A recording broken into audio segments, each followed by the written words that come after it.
Good evening everyone. देखिए आज हम अपने आप लोगों को बायबैक का दूसरा वीडियो जो कि सेमेस्टर 5 के लिए बहुत इंपॉर्टेंट है कॉलेज के लिए, आज हम आप लोगों को सिखाएंगे किस तरीके से सम्स को अप्रोच किया जाता है। देखिए जैसे कि मैंने लास्ट वीडियो में बताया था कि बायबैक होता क्या है, बायबैक कब लेता है कंपनी अपने शेयर होल्डरों को, किस कंडीशन में लेता है और उससे शेयर होल्डरों का क्या फायदा होता है। आज हम लोग जानेंगे कि बायबैक का सम्स। तो बायबैक का सम्स गाइस देखिए इम्तिहान में आती है, आप लोगों को एकदम सिंपल और इजी तरीके से हम आप लोगों को समझाना चाह रहे हैं किस तरीके से बायबैक किया जाएगा। अब देखिए अब ये कुछ ट्रांजैक्शन है जो कि इम्पोर्टेंट है, जैसे कि ये 1 है, ये 2 है, ये तीसरा ट्रांजैक्शन है और ये मैंने चौथा लिखा है, ये मैंने 5वां लिखा, बट मैंने फिगर नहीं लिखा है। बट आपको ये 5 ट्रांजैक्शन और एडिशनल कोई भी एक्स्ट्रा ट्रांजैक्शन समझ में आ सकता है, आप लोगों को वो पता चल जाएगा। But the important thing is that आपको ये 5 ट्रांजैक्शन बाय हार्ट रखना पड़ेगा कोई भी बायबैक का सम्स करने के लिए। अब सम्स तो अपनी जगह पर आप लोगों को एक तो पिक्चराइज करके बता रहे कि किस तरीके से बायबैक किया जाता है। जैसे कि मान लीजिए एक कंपनी है ए, ठीक है, मैं लिखता हूँ ए अपना कंपनी कितना शेयर बायबैक करता है, 60,000 शेयर्स मान लो ए अपना बायबैक करता है अपने शेयर होल्डरों को, ठीक है। अब डेफिनेटली मैंने लास्ट क्लास में बताया था वो तो फेस वैल्यू में मिलेगा नहीं, वो हमेशा ज्यादा ही होगा। तो मान लीजिए इसका फेस वैल्यू होता है 10 रुपए, ठीक है, लेकिन ये जो शेयर होल्डर ए है इसको ये 25% प्रीमियम में खरीदता है। तो अगर इसका 25% प्रीमियम में खरीदेगा, आप लोग कैलकुलेट करोगे, ठीक है, फेस वैल्यू अगर इसका 10 रुपए है और इसे 25% प्रीमियम में खरीदने का मतलब ये हो जाता है 12.5 रुपए में खरीदना।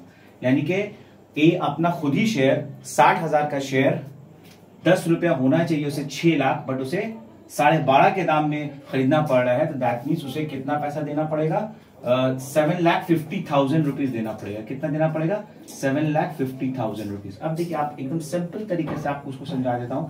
ये 7,50,000 का जो फिगर है, आपको क्या करना है, 7,50,000 को आपको ये समझ में आ गया देना, आप स्ट्रेट अवे ये शेयर होल्डर्स के अकाउंट में या आप 7,50,000 आप यहाँ पे डाल सकते हो।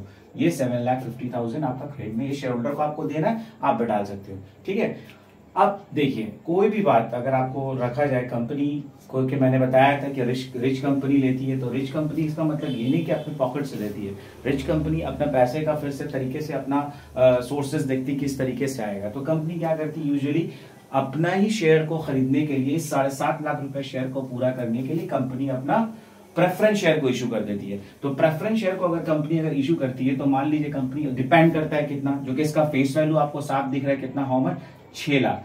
6 लाख का शेयर को इन लोगों ने कितना में ले रहा है, 7,50,000 में। तो इस 6 लाख को पूरा करने के लिए कंपनी क्या करती है, अपनी प्रेफरेंस शेयर इशू करती है। तो प्रेफरेंस शेयर इशू करने के लिए कंपनी अपना, और कोई भी प्रेफरेंस शेयर आपका परसेंटेज के साथ आता है, तो मान लीजिए company 5,000 share preference share issue की। कितना कंपनी इशू करता है, अपना 5,000 प्रेफरेंस शेयर अगर कंपनी इशू करे तो कितना पैसा उसे मिल जाएगा, एट पार मतलब तो मान लीजिए 100 रुपए, ठीक है, 100 रुपए उसका फेस वैल्यू। तो यानी कि 5,000 इंटू 100 5 लाख रुपीज कंपनी को मिल जाएगा। कितना मिल जाएगा गाइस, 5 लाख रुपीज। तो ये 5 लाख देखिए आपको, जैसा मैंने जनरल एंट्री बता दिया, आप आराम से इसमें डाल सकते हैं। 5 lakh rupees bank account debit to share application account and share application account debit to share capital account. फिर सेम एंट्री आप यहाँ पर भी उतार दोगे, देखो 5 लाख एंड देन 5 लाख। तो आपका देखिए अल्टीमेटली ये ब्लैंक बढ़ता चला जा रहा है। आपने ये सारा एंट्री डाल दिया, आपको पता है शेयर होल्डर को 7.5 लाख रुपए देना है और आपके पास आ रहा है कितना, 5 लाख रुपया, लेकिन कंपनी का फेस वैल्यू कितना है, 6 लाख। तो ये जो 6 लाख आप देख रहे हो, ये 6 लाख रुपीज स्ट्रेट अवे आपको कितना में दे देना होगा, यहाँ पर शेयर कैपिटल में डाल देना होगा। क्योंकि कंपनी देख रहा है कि 6 लाख का चीज कंपनी कितने में ले रहा है भाई, 7.5 लाख रुपए ले रहा है। तो जब आप, ये होता है बायबैक का मेन जर्नल एंट्रीज। तो इस जर्नल एंट्री में पहले ये देखना पड़ेगा कंपनी कितना फेस वैल्यू की चीज, 6 लाख की चीज को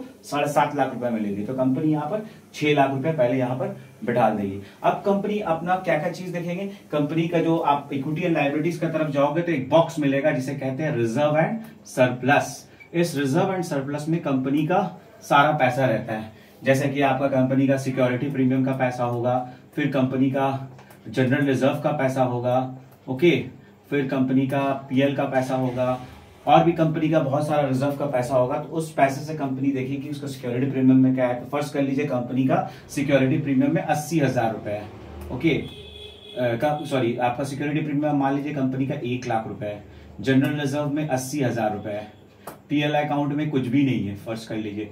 ओके, और आप मान लीजिए पीएल अकाउंट में कर लीजिए आप 1 लाख रुपए है, ठीक है, और मान लीजिए कैपिटल रिजर्व में आपका हो रहा है 1,20,000 रुपए, ठीक है, कैपिटल रिजर्व में 1,20,000 रुपए, ये सारी रिजर्व के पैसे वहां होगी। तो आपको सीक्वेंस को पकड़ना है। सबसे पहला सीक्वेंस है सिक्योरिटी प्रीमियम। तो आप कितना लैग बिहाइंड चल रहे हो गाइस?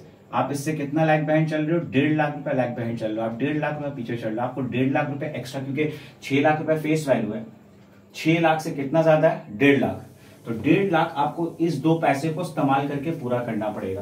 तो आप किस तरीके से इस्तेमाल करोगे? आपको ये देखना है कि 1.5 लाख रुपए हम किस तरीके से लेंगे ताकि मेरा ये, मान लीजिए कंपनी का 80,000 नहीं, आपका मान लीजिए 50,000 है, अच्छा ठीक है 80,000 है, तो कंपनी अपना कितना पैसा यहाँ पर इस्तेमाल करेगी तो वो हो जाएगा। तो देखिए कंपनी का सिक्योरिटी प्रीमियम है, तो कंपनी अगर सिक्योरिटी प्रीमियम अगर 1 लाख ले लेती है, ठीक है, तो इस 1 लाख रुपए से आपको साफ दिख रहा है ये सिक्योरिटी प्रीमियम आपका 1 लाख रुपए यहाँ इस्तेमाल हो गया। ओके, लेकिन अभी भी कंपनी कितना है? 50,000 पीछे चल रही है। तो फिर 50,000 आपको किससे ले लेना होगा? जनरल रिजर्व से ले लेना होगा। तो कंपनी यहाँ जनरल रिजर्व से 50,000 ले ली, तो आपका ये 7.5 लाख रुपया पूरा हो गया। तो देखिए 1.5 लाख रुपए जो एक्स्ट्रा जा रहा था, तो 1 लाख मैंने सिक्योरिटी प्रीमियम से ले लिया। तो नेक्स्ट अगर बैलेंस शीट बनाएंगे तो सिक्योरिटी प्रीमियम रहेगा नहीं। अगर आप जनरल रिजर्व में जाइएगा, आप जनरल रिजर्व का 80 था, आपने 50 ले लिया, स्टिल आपके पास कितना बचा जनरल रिजर्व का? 30,000 अमाउंट आपके पास अभी भी बच रहा है, ठीक है। तो इसे आपको ध्यान में रखना होगा। नेक्स्ट एंट्री कुछ नहीं है, आपको कितना देना था? 7,50,000 ये पैसा देना था। आप ये 7,50,000 आप आराम से ये पेमेंट कर दोगे अपने शेयर होल्डर्स को। आप 7,50,000 पेमेंट कर दिए शेयर होल्डर्स को, और आखिरी ट्रांजैक्शन में सिर्फ एडजस्ट करना पड़ता है। तो एडजस्ट आप कैसे करोगे? देखिए अब आपका ये 6 लाख रुपए फेस वैल्यू था, लेकिन आपको मिला कितना गाइस? 5 लाख रुपया। 1 लाख पीछे रहे, तो उस 1 लाख रुपया आपका पूरा पैसा कैपिटल रिडम्पशन रिजर्व में चला जाएगा। उस 1 लाख को पूरा करने के लिए आपको फिर से इस्तेमाल करना पड़ेगा, क्योंकि आपके पास अभी भी 30,000 जनरल रिजर्व में। तो आप यहाँ पर ये 30,000 जनरल रिजर्व में लिख सकते हो, और बाकी का 70,000 डेफिनेटली आप कहां से लीजिएगा? पीएल में लीजिएगा। अब ये क्वेश्चन पे डिपेंड करता है कि क्या चीज इस्तेमाल करना है। सम बहुत सारे क्वेश्चन में लिख देता आप जनरल रिजर्व इस्तेमाल करो, पीएल इस्तेमाल करो, ठीक है, इस तरीके से क्वेश्चन में लिखी रहती है। तो आपका क्वेश्चन में दिया रहेगा कि हाँ कितना किसको क्या इस्तेमाल करना है। तो ओवरऑल हम लोग को पूरा ये समझ में आया कि हमने एक शेयर खरीदा 60,000 का, जिसको हमको 7.5 लाख रुपए देना पड़ा। अब हम 1.5 लाख रुपए एक्स्ट्रा गए, चलो ठीक है, मन में रखा 1.5 लाख, लेकिन हमने प्रेफरेंस शेयर इशू कर लिया। प्रेफरेंस शेयर से हम लोग 5 लाख रुपए निकाल लिया, बचा जो 1.5 लाख, उसके लिए हम सोचने लगे। तो पहले हम चेक किए कि मेरा एक्स्ट्रा कितना जा रहा है, तो चेक किए तो 6 लाख रुपए यहाँ आपको दिख रहा है, और 1.5 लाख एक्स्ट्रा जा रहा है। तो हम अपना बॉक्स पॉकेट में देखे, कंपनी का रिजर्व बैंक समझ लीजिए, उसमें देख रहे कंपनी, अरे बाबा सिक्योरिटी प्रीमियम में 1 लाख रुपए है, सो आई कैन यूटिलाइज इट। हम यूटिलाइज कर लिए। 80,000 जनरल रिजर्व, मुझे 30,000 का जरूरत है, सॉरी 50,000 का जरूरत है, 50,000 मैंने ले लिया। तो बचा कितना? 30,000 रुपए मेरा लास्ट में जनरल रिजर्व यहाँ आ गया, और बाकी का 70 मैंने पीएल से ले लिया। ये तो वो एंट्री है जो शेयर होल्डर को पहले दिखाना है, फिर शेयर होल्डर को पेमेंट कर देना है। तो देखिए हमने बिना क्वेश्चन दिए आप लोगों को एक कंप्लीट पिक्चर सिनेरियो दिया अभी बायबैक का। बायबैक सारा सवाल कुछ इसी तरह से बनता है। ओवरऑल सिर्फ इतना समझना है, कंपनी अपना ही शेयर ज्यादा दाम लेके लेगा। शॉर्ट ब्रीफ, कंपनी अपना शेयर ज्यादा दाम लेकर के लेगा। मतलब कंपनी 6 लाख का चीज 7.5 लाख में लिया, 1.5 लाख एक्स्ट्रा हुआ। कंपनी सोच रही कहां से आएगा, किस तरीके से आएगा, कंपनी को कहां से मिलेगा। तो कंपनी क्या कर रही है? अरे सबसे पहले कंपनी अपना प्रेफरेंस शेयर इशू कर दे रही है। प्रेफरेंस शेयर इशू करने से कंपनी को 5 लाख मिल जा रहा है, बट फिर भी 6 लाख जो इसका फेस वैल्यू से 1 लाख पहले कंपनी पीछे ही रह रहा है। बट पहले हम लोग को ये देखना है 6 लाख से जो 1.5 लाख का फिगर है 7.5 लाख, वो कितना एक्स्ट्रा आ रहा है।